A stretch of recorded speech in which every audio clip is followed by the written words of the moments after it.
हमारे पूर्वज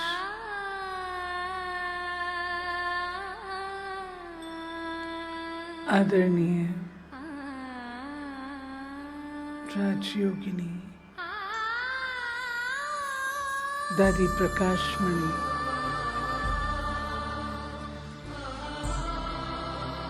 जिनके विषय में हम सुन रहे हैं, उनके साथ बचपन से ही संबंध रहा।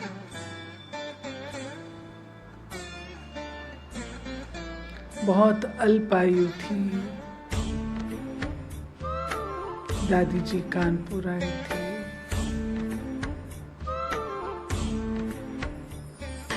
घर पर आना हुआ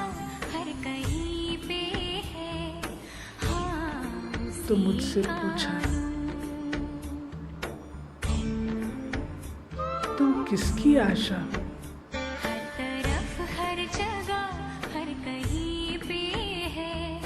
निर्मलापुरी की या बाबा की? उस समय तो मुझे कुछ समझ में नहीं आया, लेकिन वे शब्द अमृत वचन के सदृश जो कानों में पड़े, वे पूरी लाइफ गूंजते रहे। और शायद दादी जी के उन शब्दों ने मुझे बाबा का बना दिया। दादी जी में बहुत सारे ऐसे गुण थे जो सामान्य रूप से देखे नहीं जाते। बड़ी बात ये थी को उपकार करके कभी जताती भी नहीं।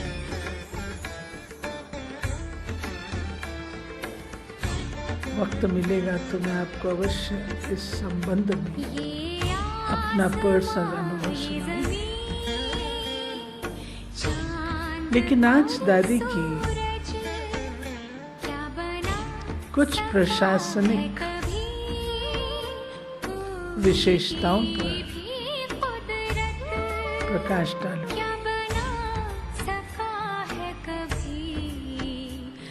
बाबा ने दादी जी को जब यज्ञ की कारोबार सौंपी, उस समय दादी जी को इतना अनुभव तो नहीं था, परंतु दादी जी को ये फेथ था कि बाबा ने कहा है और बाबा ने फेथ रखा है तो मैं ये कार्य करूंगी। मैं आपको बताना चाहूंगी, जब उस समय बाबा व्यक्त हुए मीटिंग चलती थी, दादी दिन रात व्यस्त रहती थी। उनकी व्यक्तिगत भोजन की देखभाल, वस्त्रों की देखभाल भी कोई नहीं करता था, वे स्वयं करते थे। एक बार बोली, मुझे 10 मिनट का टाइम दो, मैंने सवेरे से कपड़े भिगो के रखे हैं, मैं सिर्फ उनको इस बात से ये परिचय मिलता है कि दादी जी ने सदा अपने हाथों से सारे यज्ञ कारोबार को तो चलाती थी, लेकिन अपने हाथों से अपने सारे कार्य करती थी। ये एक बहुत बड़ी सीखने की बात है। इतनी बड़ी दादी मुख्य प्रशासिका और 69 में अपने हाथों से सब कार्य करे। इसमें दादी का त्याग, कर्मणा सेवा से प्यार और अपनी सेल्फ एस्टीम नजर आती है। साथ ही साथ दादी जी एक दिन ईशु दादी के ऑफिस के सामने खड़े थे। बात भी 69 की है। हम लोग ट्रेनिंग के लिए गए थे और दादी जी के साथ मैं खड़ी थी। सामने से एक जीप आती है और वो गेट पर रोक ली जाती है। जो वहाँ गेट कीपर है उसके साथ दादी जी दूर से देखी कुछ कहा सुनी हो रही है। दादी को ठीक नहीं लगता। वो स्वयं चलकर गेट पर जाती है और कहती है, वो थी गाड़ी SDM जिसको गलती से गेट कीपर ने रोक लिया और वे नाराज इसलिए हो रहे थे कि ये एक व्यक्ति इसको जो गेट को गार्ड कर रहा है, इसको इस बात का ज्ञान होना चाहिए किसकी गाड़ी रोकनी है किसकी नहीं रोकनी। इसी बात से कहा सुना। दादी जी ने जब देखा, दादी हाथ जोड़ के बोले, इसके बिहाफ पर मैं आपसे माफी मांगता हूं। कोई और देख पाए, गलती क्षमा देख पाए। SDM की आयु ज्यादा नहीं, छोटी। तब मैंने कहा, आप जानते हैं इस ईश्वरीय विश्वविद्यालय के मुख्य प्रशासक दादी जी के पाँव बार कहती है। ये इस बात का एहसास कराता है दादी की प्रशासनिक कला किसी कॉन्फ्लिक्ट को, किसी क्राइसिस को, किसी समस्या को कैसे सहज रूप से समाप्त करना, उसका सलूशन कहाँ है, ये दादी जी की पालकी। इतनी नम्रता शायद किसी प्रशासक में हो, परंतु दादी जी में ये दिखाई दिया। इसी रीति से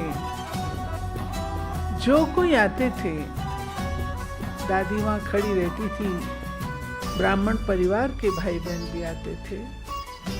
दादी चल के जाती, सबको रिसीव करती।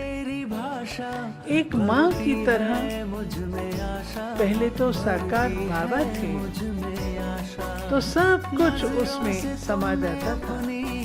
लेकिन आज दादी उतना ही महत्व भाई बहनों को दे रही है जो स्वयं चलकर जाकर उनका अभिनंदन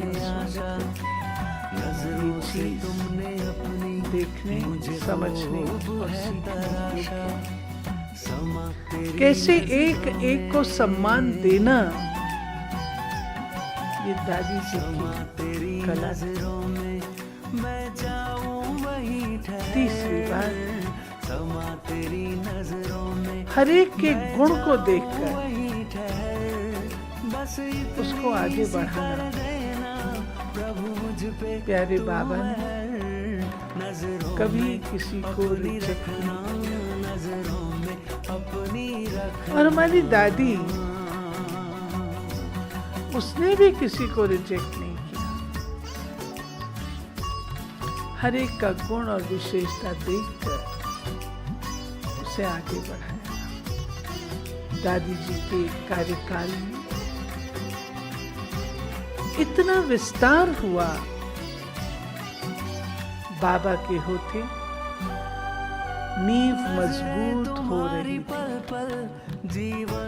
फाउंडेशन सेवा का डाला गया था और नींव बहुत मजबूत कूट कूट करके की जा रही थी। सब धारणा, त्याग और तपस्या इसमें ही रमे रहते थे। सेवाओं का इतना विस्तार नहीं था, परंतु जब दादी जी ने बागडोर संभाली तो उस समय थोड़े से सेवा केंद्र, परंतु उनकी अभिवृद्धि ये दादी जी ने, दीदी जी ने मिल करके की। आज जो स्ट्रक्चर हम अपने प्रशासन का देखते हैं कि हमारा हेडक्वार्टर है, उसके बाद जोन्स, उसके बाद सब जोन्स, सेंटर्स हैं, सेंटर्स के आगे सब सेंटर्स हैं, सब सेंटर्स के आगे पाठशालाएं हैं। ये सारा स्ट्रक्चर दादी जी के कार्यकाल में एडमिनिस्ट्रेटिव सिस्टम सेटअप किया गया। निस्संदेह ये सब चीज़ें प्यारे बाबा की मार्ग प्रदर्शना से ही की गईं, लेकिन साकार रूप में दादी जी सम्मुख थे और दादी जी के द्वारा ये सारा कार्य हुआ। इसी रीति से जो टीचर्स ट्रेनिंग का प्रोग्राम है जो आज दिन तक चल रहा है, ये दादी जी की ही बेहद बुद्धि के आधार से आरंभ हुआ। और उस समय दादी जी कहा करते थे, बेहद माना अपने ही केंद्र से निकले और अपने ही केंद्र पर जाएं, वो कोई बड़ी बात नहीं है। परंतु जैसे बाबा ने हमें भिन्न भिन्न स्थानों पर भेजा, ऐसी महावीर शक्तियाँ चाहिए जो हद का त्याग कर बेहद में भिन्न भिन्न स्थानों पर सेवा के निमित्त बन सकें। आज हम देखते हैं कि सारे भारत में बहुत सारी टीचर्स जिनको दादी जी ने भेज करके वहाँ की सेवाओं में अभिवृद्धि कराई। ये दादी जी की बेहद बुद्धि की कमाल थी। जिसका जो गुण था उसको दादी उस क्षेत्र में भेजती थी ताकि वो वहाँ पर सेवा में सफल हो सके।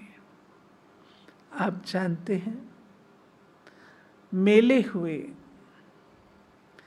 और मेले में दादी की कमाल, एक मेला दादी को भाता नहीं था। एक बार दादी ने कहा 10 मेले एक एक शहर में, बड़े बड़े शहर में 10-10 मेले होने चाहिए। आप सोच सकते हैं एक मेला करने में ही कितनी एनर्जी जाती है, लेकिन जब दादी ने कहा 10-10 मेले होने चाहिए तो दिल्ली, बॉम्बे, कलकत्ता, अपना मद्रास और भोपाल, इन स्थानों पर 10-10 मेले किए गए, एक के बाद एक के बाद एक, ताकि जो वहाँ की जनसंख्या है, जो वहाँ के रहवासी हैं, वे उनसे लाभ ले सकें। इसके बाद दादी जी ने दौर शुरू किया बड़ी बड़ी सभाओं का और कहा, अरे ये छोटे छोटे प्रोग्राम क्या करो तो बेहद की स्तर पर बड़े बड़े प्रोग्राम, 1 लाख की जनता है। दादी जी हमेशा एंजॉय करती थी चैलेंजेस। 1 लाख की संख्या इकट्ठा करना कोई सरल कार्य तो नहीं होता था, लेकिन दादी जी का लक्ष्य 1 लाख, 1 लाख। तो कई मेले दादी जी के कार्यकाल में 1-1 लाख के किए गए सारे भारत में। और दादी को खूब अच्छा लगता था, दादी एंजॉय करते थे। एक बात मैं बताना चाहूँगी कि वो ऐसी प्रशासिका थी जो नित्य नया करके खुश होती थी। जब कोई मीटिंग होती थी तो हमेशा कहती थी, नया क्या बनाया, नया क्या है इसमें। और जब तक कोई नई चीज़ दादी जी के सामने नहीं आती थी, तब तक दादी जी भी संतुष्ट नहीं होते थे। कुछ नया लाओ, नया प्लान होना चाहिए, नया प्रोग्राम होना चाहिए। और जब दादी जी को समाचार दिया जाता था तो भी दादी जी बहुत हर्षित होते थे, खुश होते थे समाचार सुनकर। और कभी दादी को बताओ कि दादी हम प्रेसिडेंट से मिले, प्राइम मिनिस्टर से मिले, दादी कहते थे सिर्फ ये सेंटेंस लिख कर के पत्र नहीं भेजो, मुझे पूरा लिखो, क्या बातचीत हुई, उन्होंने क्या प्रश्न पूछा। दादी जी इतनी बेहद बुद्धि की थी और ये एंजॉय करते थे। हमने million minutes of peace appeal का सुना। ये पहला प्रोजेक्ट था जो देश और विदेश ने मिलकर के किया था, और इसमें जो सफलता उपलब्ध हुई उसके बाद कई अन्य कार्यक्रम देश और विदेश ने मिलकर के किए हैं। इसी प्रकार से दादी जी की प्रशासन कला में जो बैलेंसिंग थी वो अद्वितीय थी। Balance of love and law. दादी जी के कार्यकाल में मैंने देखा, आंखों देखा कि दादी दोनों का बैलेंस रखते थे, लवफुल भी थे और लॉफुल भी थे। परंतु आपको एक आश्चर्य की बात बताती हूँ। अपने जीवन के अंतिम चरणों में रोज रात को दादी जी के साथ बैठ के रूहान करने का अवसर मिलता था। तो दादी जी से मैंने सवाल किया डायरेक्ट, दादी प्रशासन में बैलेंस चाहिए, लव एंड लॉ। दादी बोले नहीं, बैलेंस नहीं, ओनली लव। तो मैंने क्रॉस क्वेश्चन किया। मैंने कहा दादी आप तो हमेशा कहते रहे lovefully lawful, lawfully loveful, love and law का बैलेंस रखना है। तो दादी ने कहा नहीं, ओनली लव। मैंने कहा दादी अगर कोई ना माने तो? दादी फिर भी बोले नो, ओनली लव। क्योंकि प्रेम वह गुण है, स्नेह वह गुण है जिस आधार से हम कितनी भी कड़क आत्मा हो उसको जीत सकते हैं, उसका परिवर्तन इनिशिएट कर सकते हैं। लवफुल और लॉफुल नहीं, ओनली लव।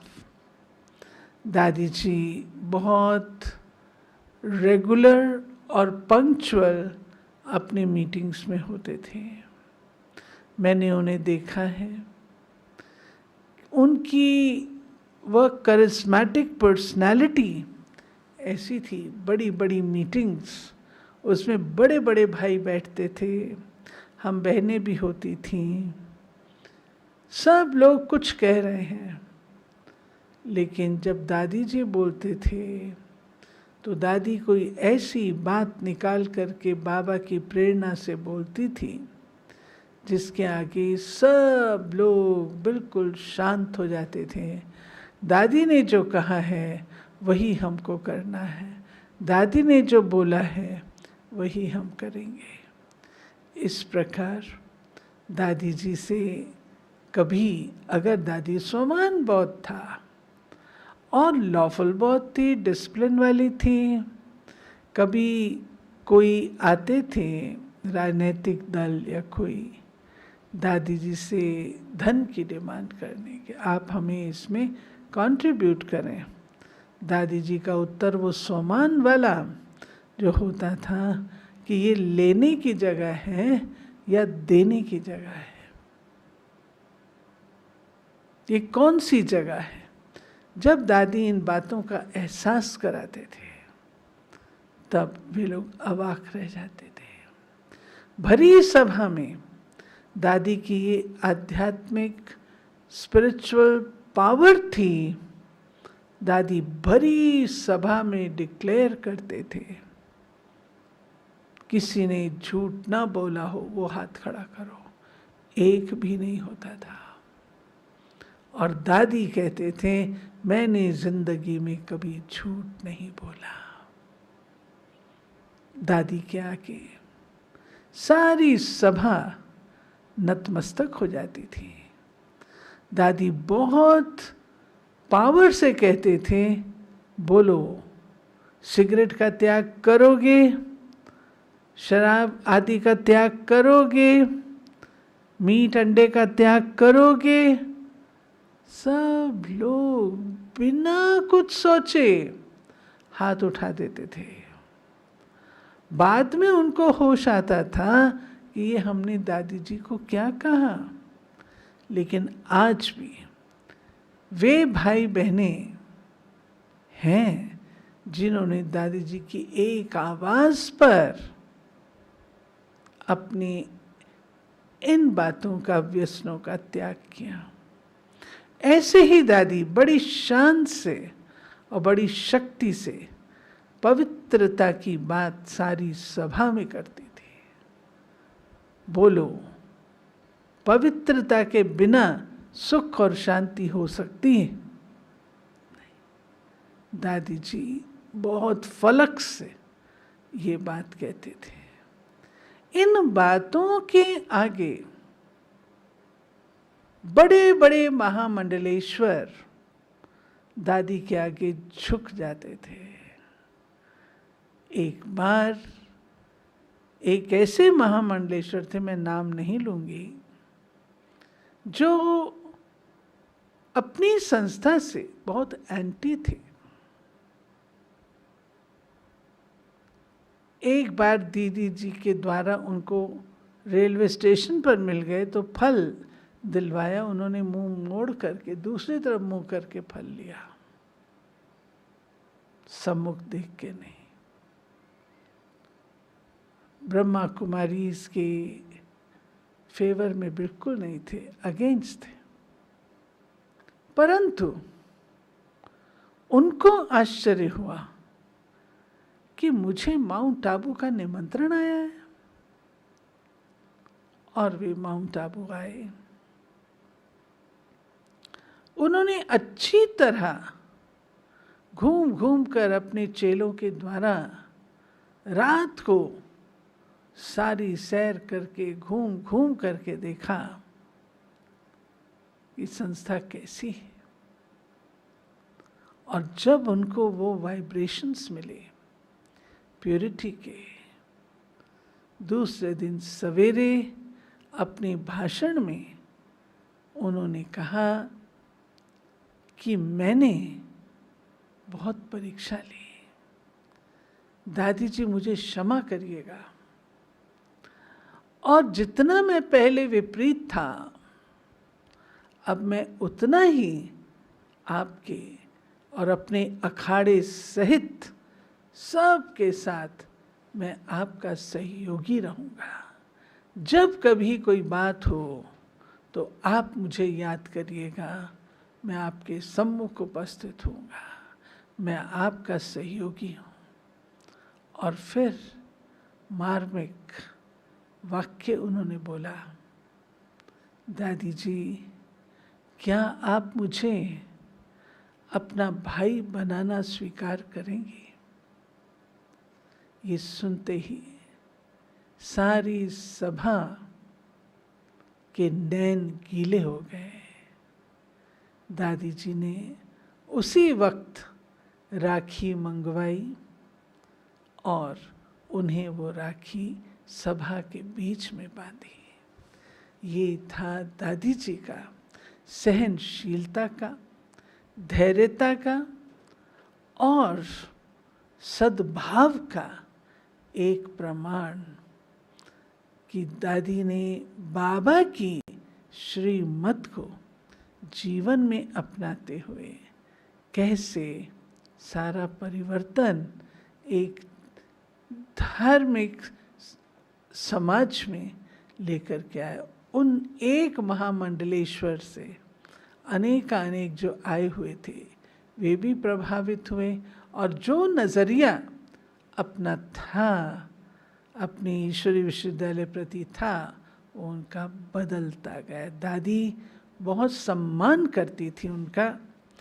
मुझे याद है दादी एक एक महामंडलेश्वर के कमरे में जाकर एक छोटी बहन के नाते कहती, मैं आपकी छोटी बहन हूँ, कोई आपको तकलीफ़ हो तो बताइए, कुछ चाहिए हो तो बताइए। और वे एकदम हैरान होते थे।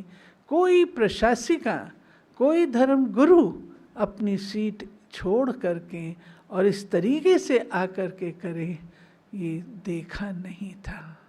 ये थी दादी जी की वह शक्ति जो बाबा ने उनमें भरी, सबको एक करने की। धर्म और राज घराने की स्थापना है और वह भाषण से नहीं परंतु दिल की शुद्ध भासना जो देते हैं उससे होती है। आज जगत, सारा जगत, आध्यात्मिक जगत दादी जी की महिमा करते थकता नहीं। क्यों? एक महिला होकर के उसने इतना विस्तार किया जिसको उन्होंने स्वीकार किया कि हम इतना समय नहीं कर पाए, लेकिन इसने एक महिला होकर के इतना सब कार्य किया, ये कम बात नहीं है। बोलती रहूँगी तो सुनाती रहूँगी, लेकिन अभी हम कुछ और भी सुनना चाहेंगे। बाकी फिर अवसर होगा तो और सुनाऊंगी। हमारे मध्य हमारी अति मीठी शीलू बहन जो मधुबन में दादी जी के हाथों से संवारी गई, दादी जी की हर बात को एक अच्छी टीचर के रूप से अपनाती रही, ऐसी मीठी शीलू बहन के द्वारा दादी जी के बारे में सुनेंगे। और उसके बाद राजू भाई के बारे में, राजू भाई ने भी भर करके भेजा है दादी जी के विषय में, वो भी हम सुनेंगे। ओम शांति।